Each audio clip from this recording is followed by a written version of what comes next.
Good morning. I'd like to call the July 9th, 2019 meeting of the Scott County Board of Commissioners to order. Please join me and say the Pledge of Allegiance. I pledge allegiance to the flag of the United States of America and to the republic for which it stands, one nation, under God, indivisible, with liberty and justice for all. Thank you and welcome. The agenda has been distributed and is available at the entries to the room. We do have an amendment to the agenda. We will be removing item 6.2 as it is not ready for a vote at this time. So with that, are there any other amendments to the agenda? Madam Chair, I'll move the agenda. Second. It's been moved and seconded to approve the agenda as amended. Any discussion? If not, all in favor, please say aye. Aye. All opposed, same sign. Motion carried. Thank you. The minutes of the June 18th, 2019 County Board meeting have been distributed. Anybody have any comments, corrections, or additions to those minutes? Madam Chair, I was on a field trip for the Scott County, and the 169 Coalition was not present for that meeting, so I'll abstain from voting on those minutes. Thank you. Madam Chair, I'll move approval of the minutes. I'll second. It's been moved in and seconded to approve the minutes of the June 18th, 2019 County Board meeting. All in favor, please, any further discussion on that matter? If not, all in favor, please say aye. Aye. All opposed, same sign. And abstain? Abstain. All right, motion carried. Thank you. We're on to the part of our agenda where we recognize interested citizens. If you are here to address the board on a matter that is not on the agenda, please come forward now, and we limit you to 5 minutes per subject and per person. Looks like we have a lot of interested citizens in the room, but none that have a matter to talk about that's not in the agenda. Thank Madam you. Chair, I think the mayor wanted to say something, but it's on the agenda, so I don't. I think we're good. I think Okay. we'll hear from Mayor Briggs shortly. right. Thank you. Next, new employee introduction. Commissioner Beer and I were fortunate enough to meet this morning with a good number of new employees. It was fun to meet them and welcome them to Scott County. Thank them for choosing public service and choosing Scott County. At this time, we'd love for those employees to approach the podium and introduce themselves to the whole board. So come on up, everybody.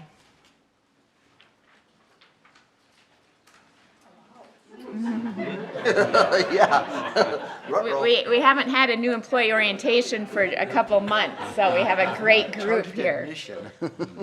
All right, thanks for going first again. Yep. Hi, I'm Andy Paul. I'm in the Environmental Services Department here in Scott County.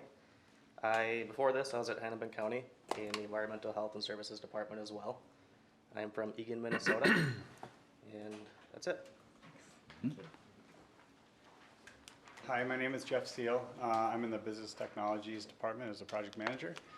I've been here about a month, and I've been doing project management for about 20 years in the legal space, so I'm excited to be here. Thanks. Great, welcome. Hi, I'm Nicole Anschutz. I work in the Scott County Jail as a registered nurse. I recently just graduated from Winona State University this May, and my hometown and where I currently live is Champlin, Minnesota. Hello, Jesse Lee. I'll be working at the jail as a correctional officer. Formerly worked for Farmington School District for 13 years in building maintenance. And I'm happy to be getting into criminal justice now. Good, we are too. Hi, my name is Mai Castro. I live here in Shakopee. I just joined the Health and Human Services Healthcare team about 2 months ago. So I'm very excited to be a part of the Scott County Civil Servants team. Wonderful. Good morning, I'm Jessie Rudy. I'm the Research and Data Analyst for Scale. I live in Plymouth, Minnesota, but I was born and raised in the Washington, D.C. area. And before this, I was a researcher at the University of Minnesota for 10 years. Great, welcome. Hi, my name is Molly. I work in income maintenance as an eligibility specialist. Before this, I worked at Hennepin County doing the same work. And I'm originally from St. Paul and now live in New Prague, so it's a good time. Thank you. Hi, my name is Deiko Ahmed, and I'm a child protection worker. I worked in Benton County prior to coming here as a child protection worker. I just moved from St. Cloud, Sartell area. I live in Plymouth now. I've been here for 4 weeks, and I'm excited to be here. Thank you. Hi, my name is Sarah Grandy. I also work as a child protection social worker. Prior to employment here, I worked at Anoka County for 4 years, also doing child protection. I also just moved to Chaska last week from Maple Grove, so I'm excited to be here. Much nicer commute. Yes. Hello, I'm Teresa Fouch. I am working in public health as the data planner. Previous to here, I was at Hennepin County working with their criminal justice coordinating committee and just graduated from the U with my Master of Public Health degree. Wonderful. Welcome. I'm Ronnie Cooper. I work at the Highway Department, so I will be working on the traffic management system that Scott County will be implementing. I live in Louisville Township now, and I've been in Shakopee for about 15 years. So. Perfect. Welcome. Well, thank you to all the new employees. Thanks for coming to the board meeting. Welcome to Scott County. As we said earlier, we truly up here do believe that the employees are really the shining light of the county. You do the work that serves the citizens, and we're excited for the opportunities that lay ahead. Any comments from my colleagues to our new employees? I was going to make a comment about the guy that transitions from junior high to the jail. It sounds like he had good training. Probably going to be a star employee over there, having raised 4 junior high kids myself. Good point. Well, thank you for being here and welcome to Scott County. We look forward to working with you. Welcome aboard. All right. Excellent. Next, we'll move on to our consent agenda. These are items that have been previously discussed, previously workshopped, and if the board desires, they will pass in one motion. I will read the items on the consent agenda, and then my colleagues will have a chance to pull items from the consent agenda if they wish. Item 6.1, to adopt resolution number 2019-099, awarding a contract to SM Henchison Sons Incorporated for the construction of County Highway 21 and Trunk Highway 13 roundabout for County Project 21-27 located in the city of Prior Lake, and authorizing a budget amendment. As previously stated, 6.2 is removed from the agenda. Item 6.3, to adopt resolution number 2019-101, authorizing submittal of a transit coordination assistance grant application to the Minnesota Department of Transportation. Item 6.4, to adopt resolution number 2019-105, authorizing approval for the replacement of a water heater at the Law Enforcement Center with NAC Mechanical and Electrical Service, and amending the 2019 Capital Improvement Program. Item 6.5, to approve the agreement with Guild Incorporated and the Suburban Metro Area Continuum for the implementation of the projects for assistance in transition from homelessness program. Item 6.6, to adopt resolution number 2019-102, authorizing submittal of a better utilizing investments to leverage development grant application for the US 169 Freight Mobility and Safety Investments in Jordan project.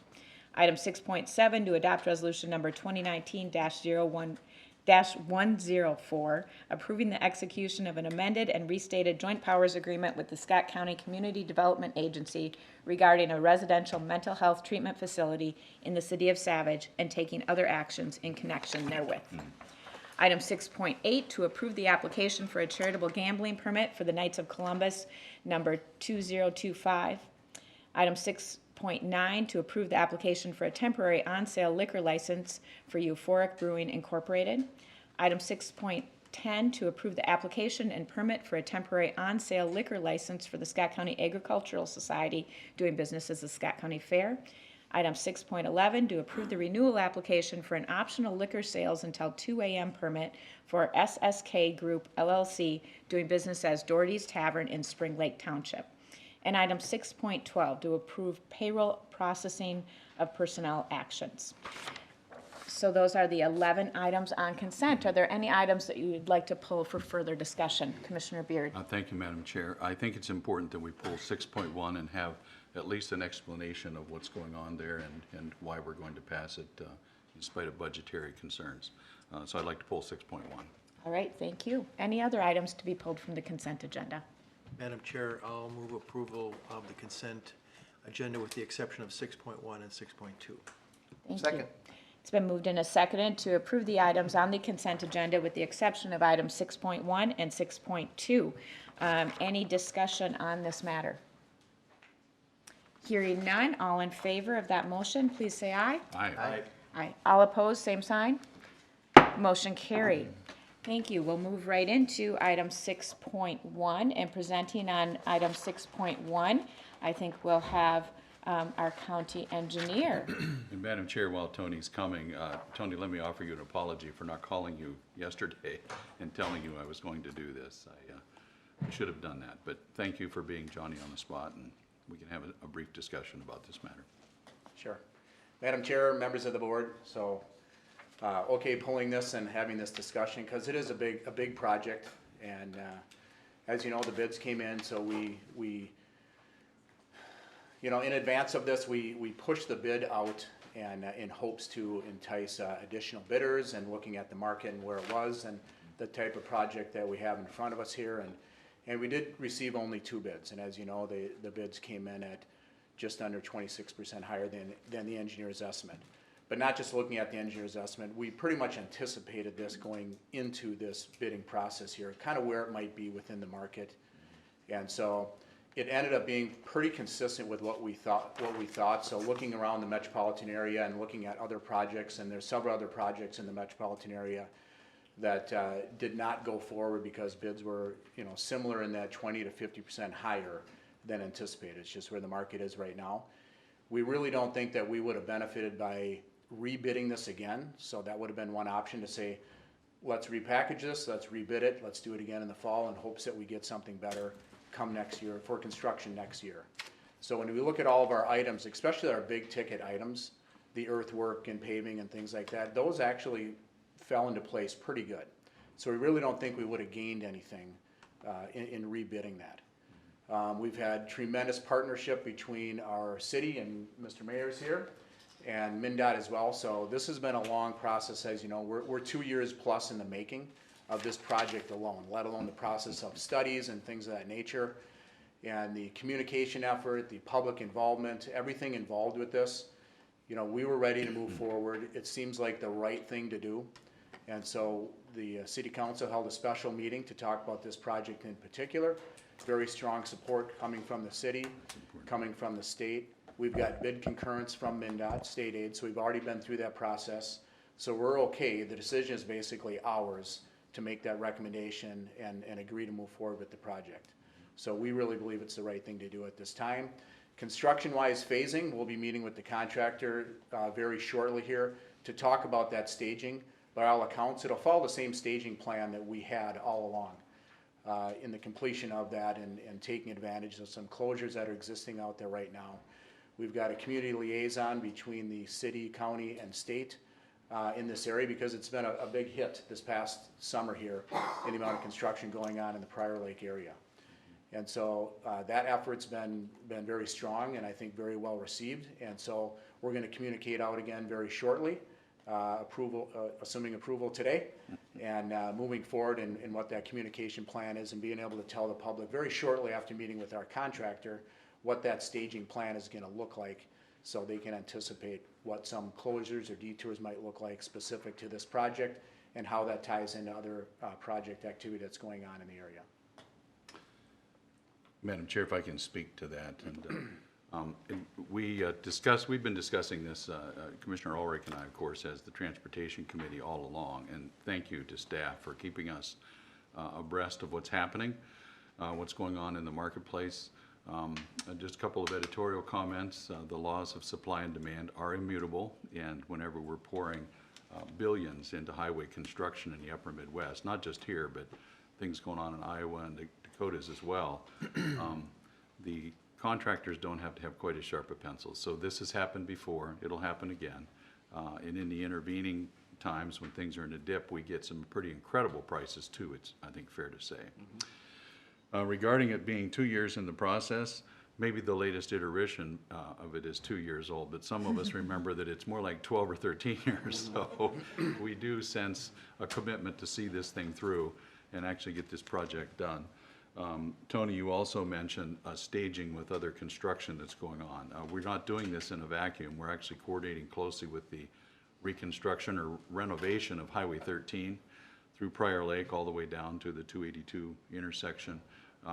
That's not happening by accident. There's actually a design here, and having this fall out of that queue doesn't actually help Prior Lake or the motoring public. I'm probably making all the mayor's points, but one last thing, though, that I think it's important, when Commissioner Ulrich and I talked about this in transportation, we thought it was important that the public have an opportunity to hear the explanation about why we would get a bid 25% higher than our estimate, and we would still take it.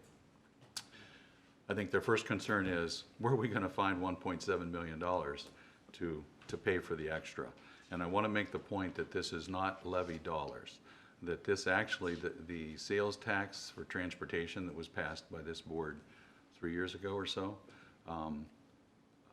is actually overperforming, and the money will come out of that fund. It will not come off the property tax base, and it's important, I think, to make that point. And I just wanted to take an opportunity to do that. I know others have comments too, but thank you, Madam Chair, for letting me make those points. Thank you, Commissioner Beard.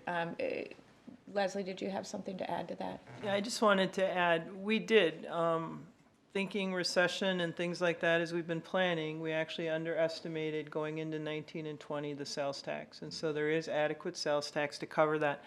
The other thing, Tony, I've heard some complaints about is the timing of the letting. And I think one of the important things for folks to understand is that MnDOT will talk about the importance of letting every month year-round, and that it doesn't impact necessarily the cost of those projects.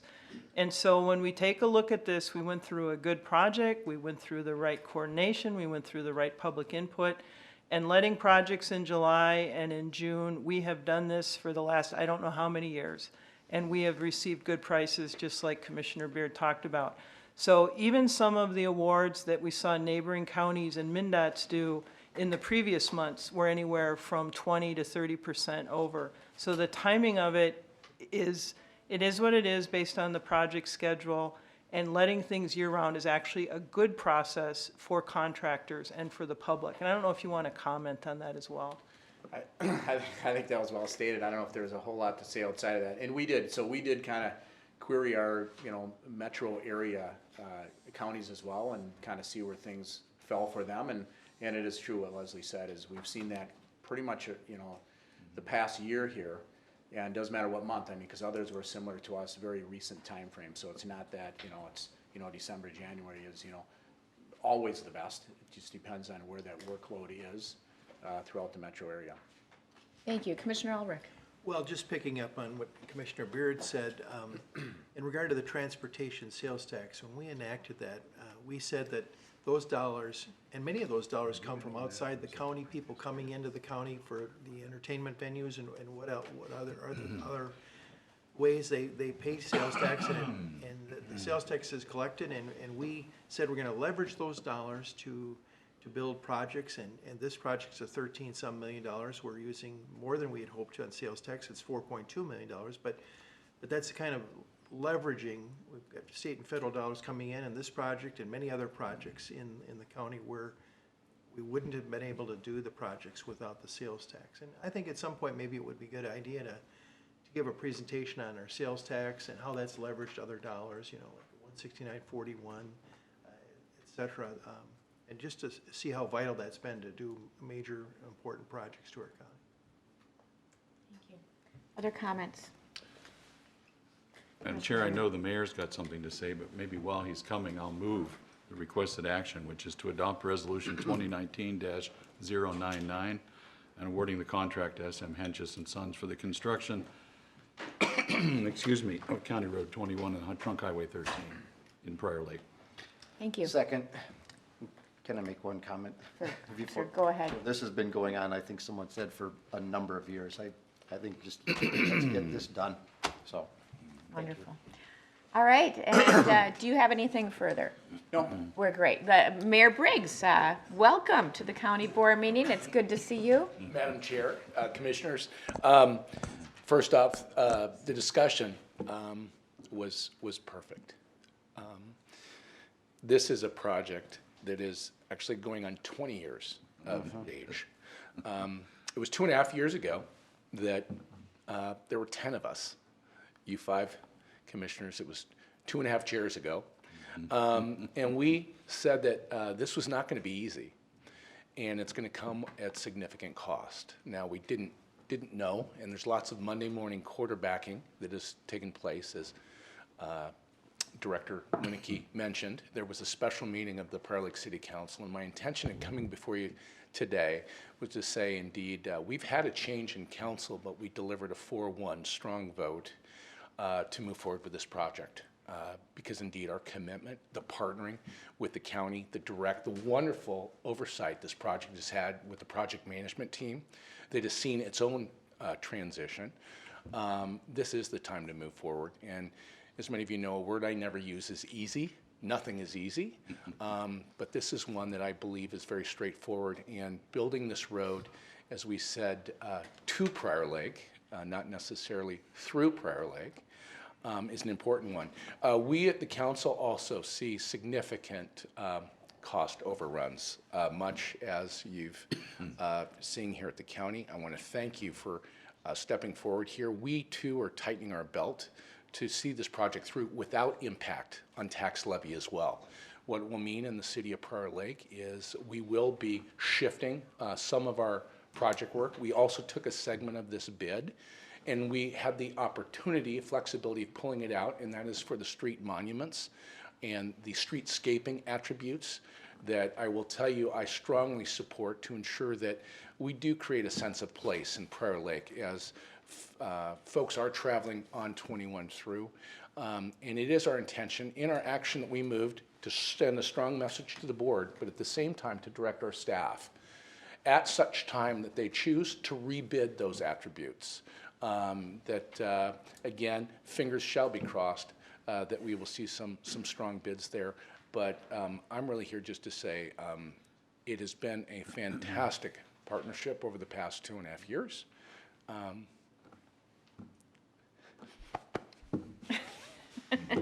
Briggs out. Thank you, sir. It has been a good partnership, and I think we have a good project here. We're figuring out how we're going to pay for it without impacts on the levy, and it needs to be done. So let's get to it. There's a motion on the table, a motion and a second. Any further discussion on this matter? One clarifying comment, Madam Yes, Chair. sir. The transportation and sales tax was actually passed by the previous county board. I want to give blame or credit where it's due and not assign it to the new folks on the board. So I think the blame or credit thing depends on the day in the audience, probably. Huh? All right, thank you. Any further discussion? All right, all in favor, please say aye. Aye. Aye. All opposed, same sign. Motion carried. Thank you. All right, moving along on the agenda, we are to item 7.1. We have Representative Brad Tabke here to give us an informational update, a report from his first session. So, welcome, Representative Tabke. Thank you for coming. Thank you very much. Good morning. I appreciate everyone giving me a little bit of their time this morning just to talk about the last legislative session. And first off, to say thank you very much to everybody in this room. I got to talk with a lot of folks throughout the session who helped me understand issues and helped guide where we went with things and work that we did at the legislature. So especially Commissioner Beard worked on a lot of different projects with you, and Chair Weckman Brecky, sorry, I should say that correctly, and also Senator Roebling was extremely helpful on talking through issues and figuring out where things were going and how we can best make great results for Scott County. So there were a few things. I'll just recap a couple different things that happened, some things that we were directly benefiting from here in Scott County, and then just any questions people have about things, and as well as process going forward for if people have ideas of things that we can be and should be doing better for the 2020 session as we go forward. So A couple things I'm really proud that happened that are directly impacting Scott County is that we had passed a bill for Canterbury, for the Minnesota Racing Commission that will keep Canterbury Park open if there is a shutdown of government anytime in the future. So if there's a government shutdown back in 2011, there was a shutdown and Canterbury Park was closed because the Minnesota Racing Commission had to be shut down for an extended period of time, and that was really bad for everybody in Scott County and in Shakopee, and so that is passed now, so that shouldn't happen again, so that is a very good thing. Another thing that got passed was a body scanner bill, which was kind of a technical thing that allows our jails and our prisons and places to use body scanners upon intake and as necessary of prisoners and new folks that are coming into the system to make sure that there aren't contraband and different illegal items on people. So it was really good. We worked very closely with Sheriff's Association, worked very closely with Chiefs Association, and also with warden belts and different wardens throughout the correction system. So that was a really good thing that we worked on as well. And then also another one that affects all over Scott County is the Intermediate School District. Darren Kermis worked closely with him on getting a bill put together that will allow them to transport using the busing system and being reimbursed for transporting pregnant and parenting teens from programs in Scott County that live in Scott County to programs that are in Belle Plaine. So they get reimbursed for that through the Department of Education. So that was really good collaboration. Worked very closely with Senator Pratt on a lot of these things. Worked very closely with Representative Albright on a lot of these things as well. So it was good. So it was a lot of fun to actually get some things done and not just be banging my head up against a wall the entire time. So that was a plus. And so then a couple other things that directly impact Scott County is the provider tax is extended. So it's went from 2% to 1.8%, which will very much help our Health and Human Services here in the county. Opioids bill, we passed that. That will be $20 million that will be available for opioid prevention and education so that we can help curb that number could be $60-80 million if we were really going to tackle everything head on. $60 million is what a lot of the folks that were pushing for an opioids bill really wanted to help really do solid and build on what's happening today for solid education and prevention work that is happening across the state of Minnesota. Their wage theft bill that we passed, that's actually getting its first test here from Rochester coming up, so we'll see how that whole thing works out. Elder care bill, as well as county government aid. So there were increases in the local government aid and county government aid. So those are some of the big things that are impactful to Scott County. So if I just want to say thank you again, everybody, for working together on helping to get these done. And if anybody has any questions or wants to talk in the future, I would love to chat. Wonderful, thank you. I have a few comments, but let's let my colleagues go first. Commissioner Beard. Representative Tepke, I'm so used to calling you Mr. Mayor. Representative Tepke, the Bloomington Ferry Bridge.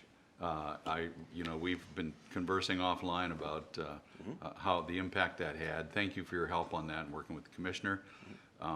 But I was heading north on 169 yesterday following the painting crew. Now, we had been threatened with restriping the bridge back to the way it was on the 12th of July. This is now the 9th. They were laying new paint right on top of the good stuff yesterday. I took that as a good sign that maybe they're going to let it lay and let us have that relief of the extra lane striped across there for at least another couple months. Have you heard anything? I have been told that was going to happen, so Okay. it was extending it. I have not gotten an end date for it at this point. We have another conference call on Friday of this week to talk about a little more firm planning because MnDOT is very concerned, and I think rightfully so, with once we get into September and October as to having an available weekend to do it without Renaissance Festival and without bigger events happening, to be able to restripe that corridor without causing major traffic issues through there. So they're concerned about that and having a weekend that's above 55 degrees for their paint to be able to set correctly. Because this year when we did it, it was really early, and we just happened to get lucky that it was one decent weekend that it was done. And so that's why the restriping was happening, because they had to use more expensive and less longevity paint in order to do that. But with the 6-8 inches of rain they got in the Minnesota River Valley, west of Mankato over the last week. That has put us back into a flood warning, which if any other significant rain comes through, we're going to be back in the exact same situation we were this spring. So it will be extended for a while now. Well, Madam Chair, usually when you get stuck in a rolling traffic jam behind a paint truck, you grumble, but I was cheering. Nice work. Good point. Good Thank point. you. Other comments or questions for Representative Tapke? All right. Well, Brad, I just want to say thank you for being so available, being so, you've been everywhere around the district, around the county. I know we've seen each other in lots of places. And listening, I think from this board's perspective, we were very concerned about cost shifts, and it was good to have a session where we didn't feel like we were hammered by cost shifts. And as you know, and as most of the public knows, so much of what we do, maybe even up to 75%, is mandated by state or federal government. So when there's shifts made here, it's a big deal. So thank you for watching out for us that way. Thank you for being available, and we look forward to another session next year. Thank you very much. All right. On to item 7.2, we have an informational presentation on University of Minnesota Extension programs in Scott County. I think our Human Services Director, Pam Selvig, is going to get us started, and I see Tammy McCullough from the University of Minnesota here and some other Extension staff. Welcome. Yes, Commissioner. Thank you, Madam Chair, Commissioners. Good morning. It's my pleasure this morning to introduce Tammy McCullough. Tammy is our regional coordinator for our extension programs, and she is here this morning to provide an update and overview of what's happening in the extension program. So at this point, I will turn it over to Tammy. Thank you, Pam, Madam Chair, Commissioners, leadership, guests. It's an honor to be here today as your Extension Regional Director. My goal for our time today is to create a better understanding of how Extension is building a stronger Minnesota through education and research. And as your land-grant institution, the University of Minnesota utilizes Extension to extend the resources, the rich resources of the U to all Minnesotans, but to also gauge what the community needs are and to feed into future research, but also to address critical issues. Through our partnership, Extension fulfills its mission to make a difference in every county. A quick glance at this map shows that Extension stretches the university reach through our county extension partnerships and our regional extension offices, as well as our campuses and our research and outreach centers. If you were to overlay this map with the alumni, the staff, the current students of the University of Minnesota, you'd see the impressive economic impact the U has on the state. Not to mention that 2 of the new employees that got up today, at least I caught 2 of them, have degrees from the University of Minnesota. So we've been doing this work since 1909, and we've been extending the knowledge and changing lives since then, celebrating 110 years this year. And we connect Extension across the University of Minnesota. And we do that through 800 faculty and staff, and 65% of our employees being in Greater Minnesota outside of the Twin Cities. As you'll see by our extension funding, Extension statewide research, education, and employees are funded through state, federal, and county investments, in addition to grants, gifts, and donations and program fees. You'll note that 21% of our funding is supported by county partners like you. And our hope, our outcomes, I should say, in extension education and research is to make better decisions, take positive action, and to create change in local communities. And we do that through the environment, agriculture and food, youth development, 4-H, families, and also community development. Today with me, I have several of the staff from your local extension office. And so you have a memorandum of agreement for local extension positions or local programming, with shared programming with Carver County in agriculture production systems, and that's an extension educator by the name of Colleen Carlson, who you'll see next week introducing the Farm Family of the Year for Scott County, and that's a 50% position shared between both counties. In addition, there's the Carver Scott Master Gardener Program, which is coordinated by Christy Mock. Christy has a 40% position here and a 40% position in Carver County. Christy is here today. In addition to that position that's shared, we have the Financial Literacy Extension Educator position, which is 50% in both counties, and we're currently hiring for that position. Specific to Scott County, we have a full-time 4-H program coordinator position, and that's Sarah Odendahl, who's here today. And all of this support for this extension programming happens through Michelle Hess, and she's located in our extension office in Jordan at the Scott County Extension and Conservation Center. So as I go through my presentation, I'll highlight the work by these staff, but I'll also share extension programs that are leveraged as a result of your local investment in the areas of environment, food and agriculture, youth, community, and families.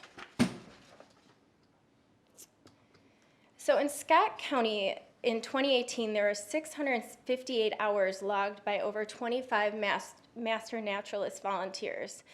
And I think it's important to note that only 5 of those volunteers were actually from Scott County, and the remaining volunteers that did the work were actually doing the work in Scott County. So you're receiving benefit from 20 volunteers that are from neighboring metro counties, and this is a statewide coordinated effort by extension to be able to do citizen science, but stewardship on natural resources in this county. This is in addition to the Aquatic Invasive Species Detectors Program.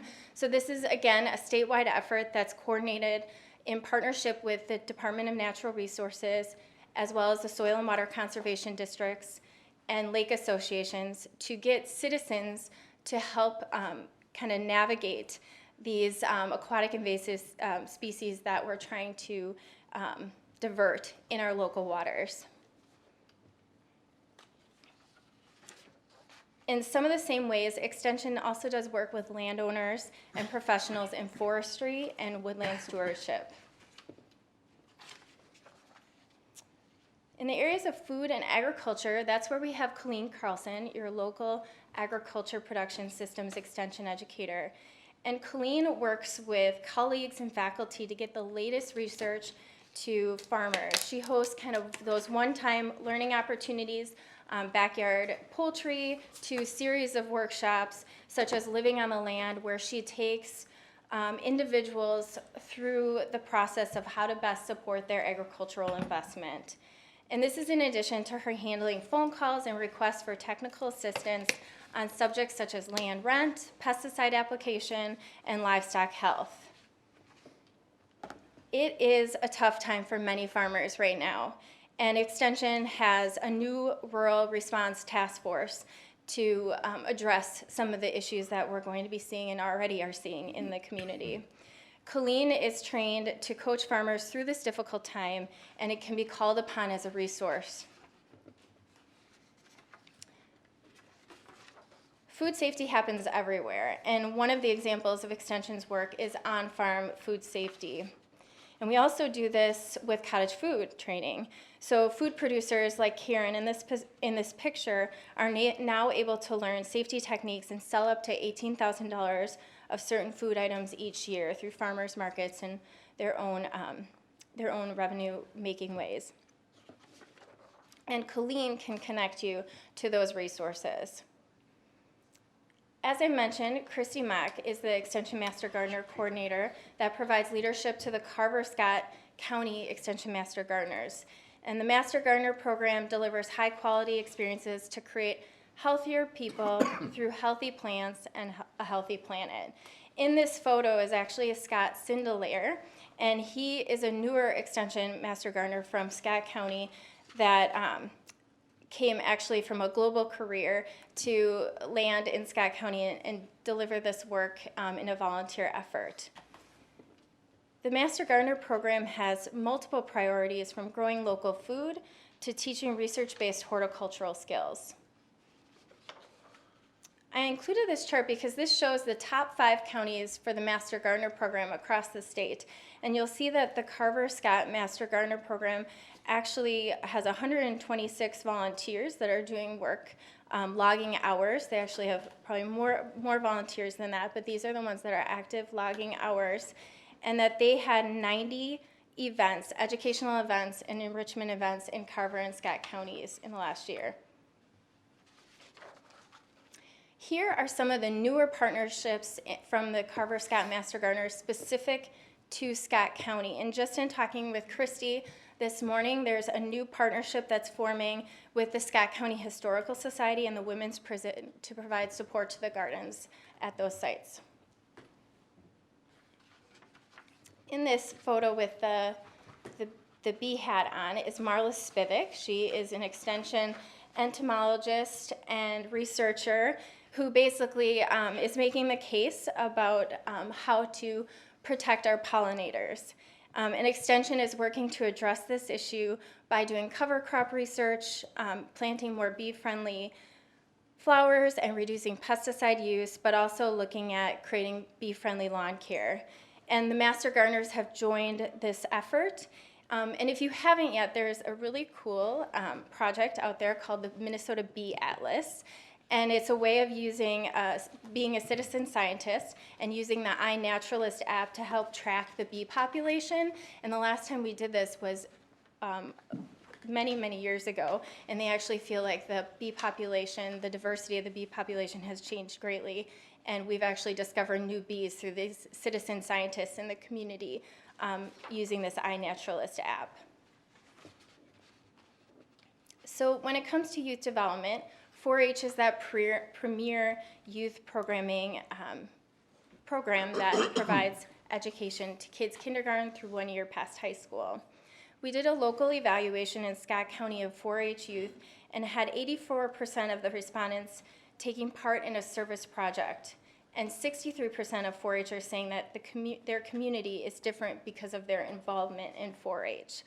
This is all in addition to national studies from Tufts that actually say that youth in 4-H are twice as likely to have higher grades, go to college, and 3 times as likely to contribute to their communities. So this local data to Scott County proves that national research is true. The 4-H Youth Teaching Youth program is an effort of using the age-old model of having older youth mentor younger youth. And we do this in the school program, in the school enrichment. And so we take high school youth into middle school and elementary classrooms, and they work and teach on prevention topics. So Sarah Odendahl, the 4-H program coordinator, is facilitating this in Shakopee. A quote from a teen leader in a local evaluation on 4-H was that 4-H youth teaching youth is really powerful because we help shape kids' developing worldview. And 95% of Scott County youth in this evaluation advanced their learning in 4-H by using a communication skill, exactly the communication skills that they're using in the 4-H youth teaching youth program. We're building future scientists, and we're nurturing relationships in the county for STEM, science, technology, engineering, and math programming. One example is our partnership with Bayer, where we've offered 4-H program learning opportunities. And this is an effort to create a spark for a STEM career. And we do all this through our experiential learning model, taking kids through experiencing and applying what they've learned.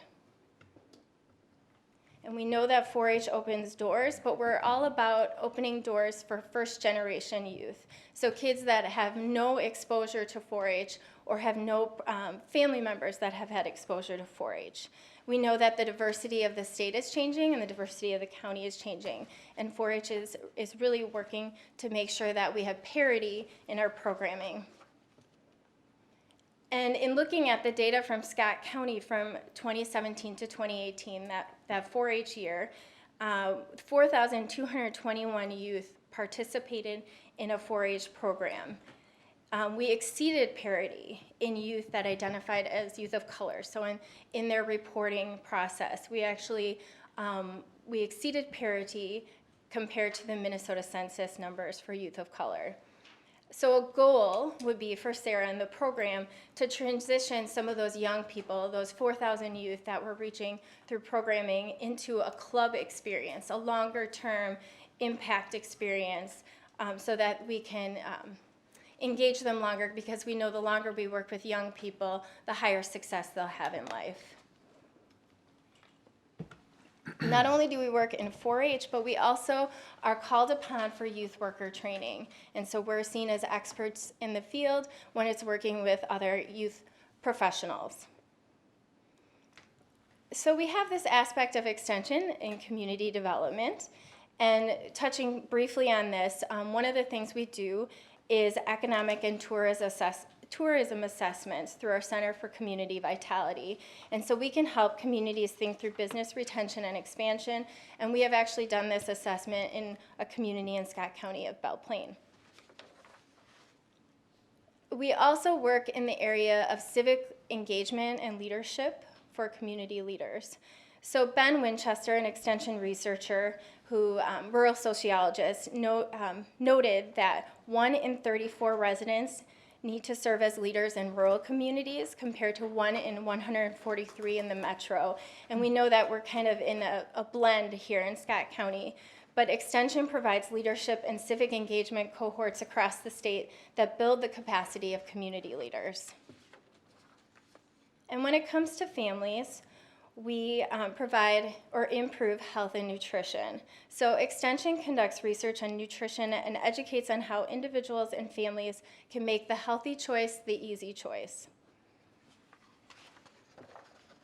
And many of you are familiar with SNAP-Ed and the Supplemental Nutrition Assistance Program, which is formerly food stamps. SNAP-Ed is the outreach arm that helps individuals that are on assistance use their own resources and live healthy, active lives. So in addition to providing SNAP education with individuals and families and working with food shelves to do a kind of a reboot of what they're offering, Extension also provides lunchroom training. So we work with food service staff, equipping them with smarter strategies on how to source local food, prepare foods, encourage children to eat healthy food, and cut food waste. The U has also been on the forefront of the opioid crisis through research and programming, and we actually have a grant, a federal grant in Northeast Minnesota that we're looking to expand in other parts of the state to prevent addiction and support those recovering and returning to their community. Partnering for School Success programs and resources is an effort to support immigrant families navigate the school system and increase the number of students graduating from high school and continuing into higher ed. And keeping kids first in divorce, more than a quarter of all children will not live with both parents throughout their childhood. And a Minnesota state statute mandates co-parenting education for divorcing parents. Extension actually provides this 8-hour Parents Forever course, and we train facilitators in the community through community-based agencies to help parents get through this transition. So as I indicated, we're in the process of hiring a financial capability extension educator.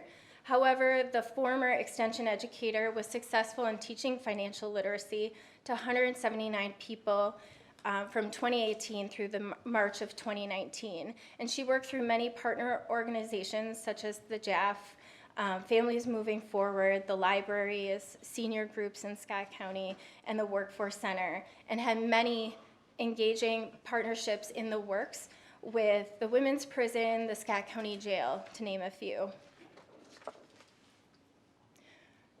Shauna Thompson, the former extension educator, provided this testimony that speaks to the value of her program, but I think it also connects with how extension educators and coordinators do their work and how they connect with individuals to understand their needs and how we remain nimble to be able to address those needs. So if you give me a moment, I'll just share a quote from this individual. Shauna helped me to understand how I value money through a variety of exercises. Shauna worked with me on how to create a budget, reviewing my assets, liabilities, money, and expenses. Shauna encouraged me to follow a process of tracking my finances every 2 to 3 days. I have followed the process ever since I met with her. 6 months later, instead of feeling overwhelmed, I have become more confident in my ability to successfully manage my money. She treated me as an individual with dignity and respect. She listened to my story and located resources for me, which have empowered me to feel better about my life. The University of Minnesota program has been a godsend to me. Shauna gave me hope and tools to help improve my financial situation and my life. I urge you to continue to offer this program for residents in your county. And with that, I would just encourage us to remain in connection via obviously all of those social media outlets, but also through your local extension office and through your local extension staff, your team here, because they may have their focus in whatever that content expertise is, but we have other ways that we can provide access or alignment to your county priorities through the University of Minnesota. And with that, I thank you for your time. I thank you for this partnership, and we look forward to continuing our relationship and finding more ways that we can partner. Thank you, Tammy. Do we have any questions or comments? All right, well, thank you for that snapshot of all that's happening in Scott County and the state with extension. As I've spoken before, I feel like my time in extension really did change my life, and I think that that's what you were showing us today, how extension changes lives. So thank you, and thanks for the staff who came today also. Thank you. All right, we will move on to item 8, committee reports and commissioner updates. Commissioner Wolf, would you get us started? Yes, so we're going back to the 18th. We had the volunteer picnic out at the Scott County Fairgrounds. That was well attended, very nice event out there.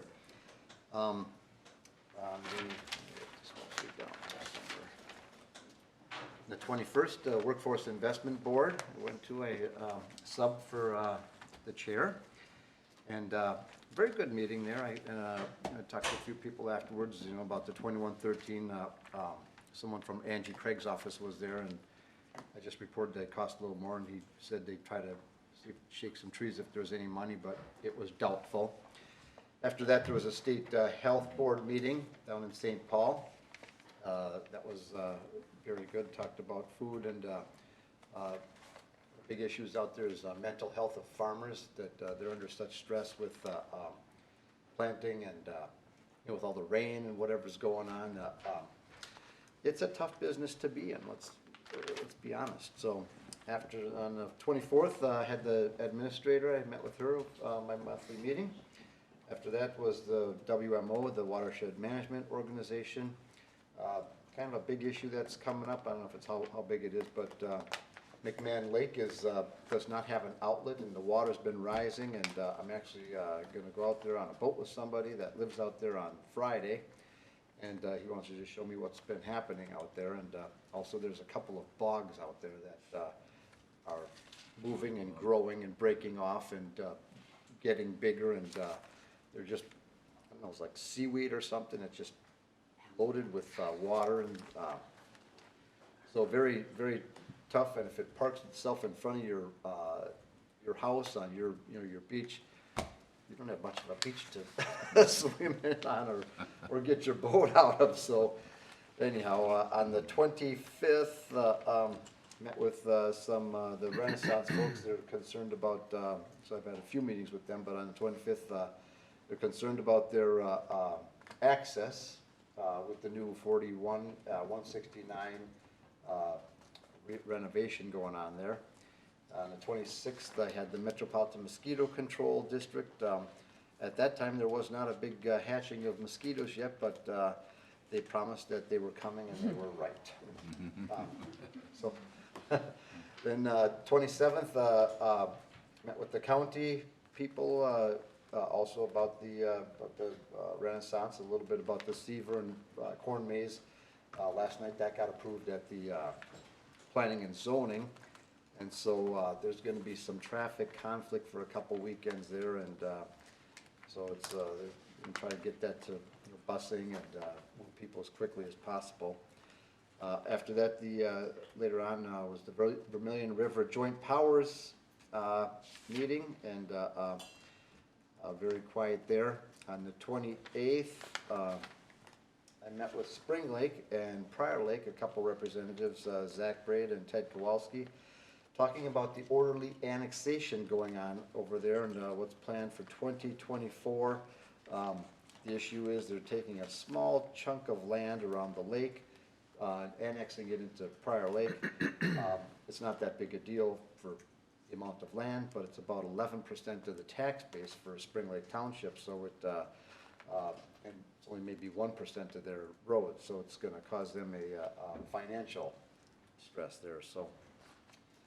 That evening, I was out at Fire Rescue Days, saw the sheriff out there, had a steak fry, and attended the Fire Relief Days there during the weekend. Let's see, after that, what's this written down here then?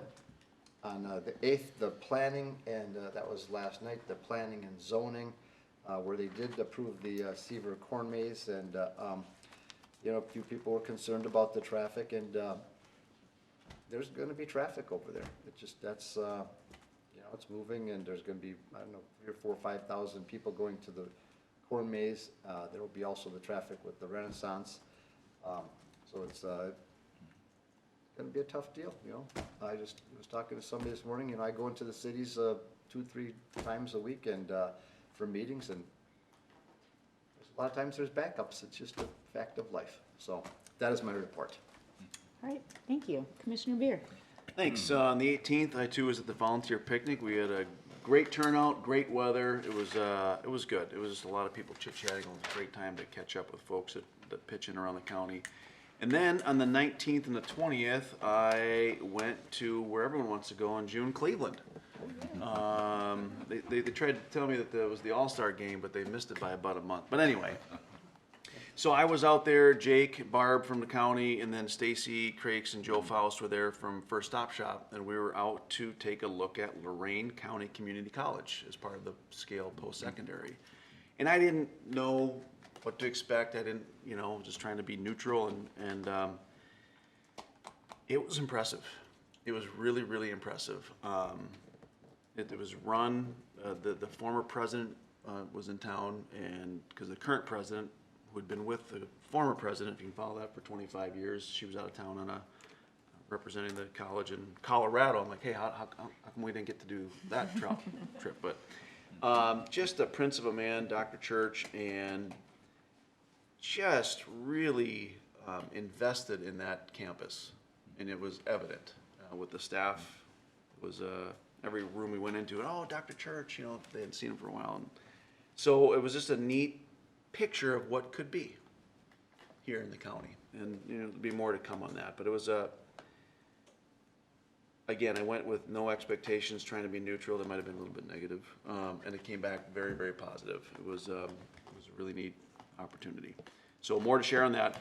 On the 25th, we had chair, vice chair. 26th in the evening, I went to the Beacon down at the Lutheran Church off of Marshall Road, and sat through the presentation with what we have kind of brewing. We could kind of talk more about that as well. This morning, had my monthly administrator meeting and our new employee welcome, and then throughout the 18th to today, there was plenty of 13 and 21 meetings had up and down Prior Lake and thereabouts, which was, you know, when the bid was coming out and all those things. So, but all positive, all rowing in the same direction. Maybe not all happy with the outcome. I'm certainly not pleased with the, you know, increase, but what do you do? I don't think many people think it's going to get any better anytime soon. So that was a bulk of the meetings during that time span. With that, that completes my report. All right, thank you. Thank you. Commissioner Beard. Well, Madam Chair, I was sitting here thinking, boy, it seems like I haven't seen you guys in a month of Sundays. Well, it's been almost 5 weeks, I suppose, because of the juxtaposition of the 4th of July and the 169 trip to Washington here a couple weeks ago. So I'm going to back up just a week and catch up on the 6th. Commissioner Ulrich and I did the transportation meeting where we talked about several things, most importantly the 1321 bid process and the importance to explain that to the public like we did this morning. Also that evening, then we did the Belle Plaine City Council joint meeting where we toured things in Belle Plaine and kind of got I think it was an esprit de corps building exercise. It was good to be with those folks. On the 13th, I was the county representative at the Shakopee Chamber Luncheon. The 14th was Scale. The 17th, Scale Service Delivery Meeting. I think that was back in Belle Plaine that day also. 18th, 19th, and 20th, while you were here, some of you were in Lorain, Ohio. I was in D.C. Representing Scott County at the 169 Coalition meeting there, and also piggybacking with the Transportation Alliance's annual D.C. fly-in. Good connections were made. Got to meet Congresswoman Craig, Congressman Stauber. My former colleague, Congressman Emmer, was busy with other things and couldn't work me into his schedule that day. Spent some quality time in Senator Klobuchar's office. Probably the most important thing was actually two things. One a little tongue-in-cheek, and one is actually, I think, a good development. The day I was to come back on the 20th, Hennepin County took me aside and said, "We're going to Federal Highway Administration. We'd like you to go with us." And I thought, wow, that was quite an honor to be asked. And so as, I guess, a former transportation chair and Scott County Commissioner, it was important to be with our colleagues from Hennepin County in front of one of the deputy federal highway people, and Reinert, I think was her name. Got to spend some quality time with her. But the day before, our lobbyist out there, Dan McNamara, who takes very good care of us in Scott County and set things up quite nicely, in the pouring rain, handed me an umbrella and said, "I got to fly to Lorain, Ohio and take care of a couple of your new commissioners. Yep. Have a nice day." And off he went. So, and the umbrella came in very handy. It rained a lot while we were there. So I'm glad to hear that Mr. McNamara took care of you too while you were up in Ohio. So flew back on the 20th and went straight to the AMC reception in St. Paul, the Association of Minnesota Counties, one of the organizations we belong to. The next day, went back to St. Paul for the AMC monthly board meeting with some of our county commissioner colleagues from around the state. The 24th, we had the joint county court luncheon to talk about issues between us and our friends over in the courthouse. Things are moving swimmingly. They actually had some sort of remember the drug court thing? How there's an accountability factor built in? Apparently there was some accounting to be done at that very moment. One of the judges had to leave and hold somebody accountable. So we trust that turned out well. 26th, I always appreciate breakfast with the administrator to catch up on things. And on the 27th, again, was your representative at the Shakopee Chamber event that evening. That's my report, Madam Chair. Thank you. Commissioner Ulrich. On the 18th, I attended the volunteer recognition picnic. The 19th, the Transportation and Advisory Board, there was an item there specifically related to Scott County. There was a item to change the classification of 42 and 17 to principal arterials, and then to downgrade 21 from a principal arterial to a minor expander, and then also to monitor 78 as a future arterial. Excuse me. Then I had the 20th, the Savage County monthly meeting. Madam Chair. Yes. Can I ask Commissioner Ulrich, which 21? State Highway to Jordan or a part of our county road 21? I saw 21. Where did they want to downgrade that? So if we go back and talk about our principal arterial system, it was originally 18, right, to 42. Yes. And then when 21 was built, it was from 169 to 42. The County Highway 17 study that was done in the 2008-9 time period said that was actually the better arterial from 169 south through 13. And so as 42 was designated now over to Marshall Road, 21 came off and Marshall Road was designated the principal arterial. So it was from 42 to 169, Commissioner. Thank you. I'll bring this up again at the transportation meeting. No, sorry, Commissioner, go ahead. It did kind of surprise me too. They were downgrading that one. The 23rd, I led jail church services in the county here. The 24th, the Suburban Transit Association. Representative Tapke got $200,000 for Route 495, which we were thankful for. But it did chap Suburban Transit Association a little bit that the money was designated for 485 for us and 485. I think they kind of felt like it was their turn to receive money for some of their projects because we'd received a lot for 495. So, but we were thankful and for that money, and it's a vital route for Scott County and northern Scott County and jobs in Scott County. So that was a good thing. The 25th, the Live, Learn, Earn Steering Committee. They're working on a jobs website where there's a long discussion of the scope of the website, whether it was too ambitious of a scope. I guess I was on that side of things that the more you try and do, the more it takes to maintain, and the more staffing and hours and so forth to maintain it. So we didn't reach a decision on the jobs website, but it's ongoing. There'll be more conversation on that. 25th, the Fish Outreach Partner Relations had their second meeting in one of the cities.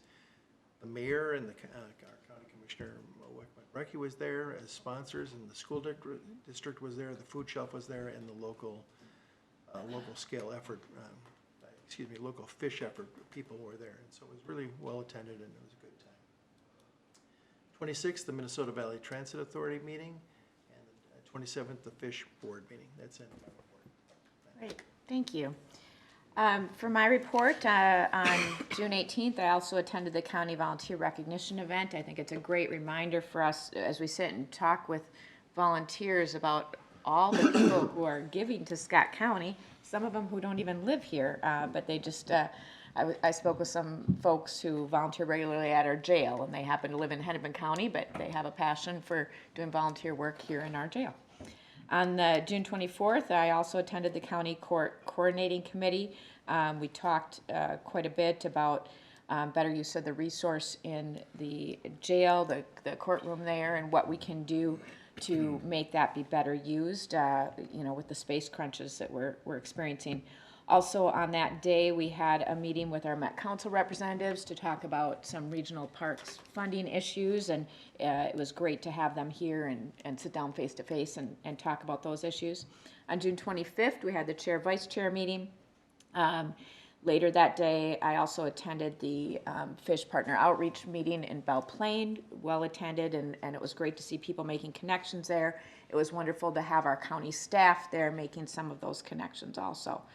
On that day, I also went down to the Renaissance site and met with Commissioner Wolf and Renaissance representatives about their traffic concerns. And then later that evening had the Scott County Mental Health Advisory Committee meeting. On June 26th, had the county administrator and I had our quarterly meeting with Chairman Vague and Administrator Rudnicki to talk about some common issues between the tribe and the county. And that evening, I also attended the homelessness conversation sponsored by Beacon in Shakopee. Heard about their plans to maybe facilitate some more supportive housing in Scott County, how they're really working towards that goal. So there'll be more to come on that. I'm sure we'll be asked for involvement, and we'll need to think about that. On June 27th, attended a meeting out at Highway to talk about the Renaissance traffic and trying to address those concerns. And then this morning had the new employee welcome. Also on June 28th, I met with township representatives from Louisville and Jackson talking about traffic concerns. A lot of traffic. I thought you guys were the traffic guys. Yeah.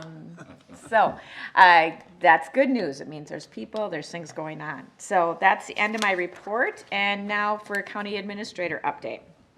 Madam Chair, last Tuesday, the 2nd, several of our staff met with Congresswoman Craig regarding our fiber for the USDA grant that we had worked so hard on with Scale to be able to apply. And at the 23rd hour, found out that our financial model doesn't quite meet what they were looking for from a cash flow from a utility standpoint. She was very interested. She actually went out to Jackson Tower. We looked in a handhole. We showed her the map and the plan the county has for fiber, and she was taking it up with USDA. If you want counties to be able to expand, cities certainly aren't going to bring it into the rural areas. It's going to have to be counties that do it. They need to take a look at a different financial model. So it was a very good meeting, we thought, with her. This Thursday, just a reminder, you have your Three Rivers joint meeting. We moved it up into July so that we could actually talk about the budget. You'll get an update on the maintenance facility at Cleary Lake, and it's at Cedar Lake Park at, I believe, 1 o'clock that we need to be there for that. And then right away, next Tuesday, there's another board meeting. It's a short turnaround. So that's my update. All right, thank you. County Attorney Hocevar, do we need to recess for attorney-client meeting? Thank you. I'm glad. Before we adjourn, I do want to announce that we'll be meeting right after the meeting in workshop to talk about 5 matters: the proposed public health nuisance ordinance, the Community Development Agency Brentwood Court 2 project update, the Community Development Agency Land Trust Program, Workforce Development Center facility, and the new building construction contracts. Finally, as part of my report, I should add this, that I will be leaving Thursday evening and returning just in time for our board meeting Tuesday to attend the NACO conference, the National Association of Counties annual conference, and to attend the committee meetings for the health, or for the Human Services and Education Committee, which I sit on there. So I will be back. I think my flight gets in about 5:30 a.m. next Tuesday. So I will be here already for our July 16th County Board meeting. Good deal. Any further business to come up before the board? Motion to adjourn. Second. It's been moved and seconded to adjourn the meeting. Any discussion? If not, all in favor, please say aye. Aye. Aye. All opposed, same sign. Meeting adjourned.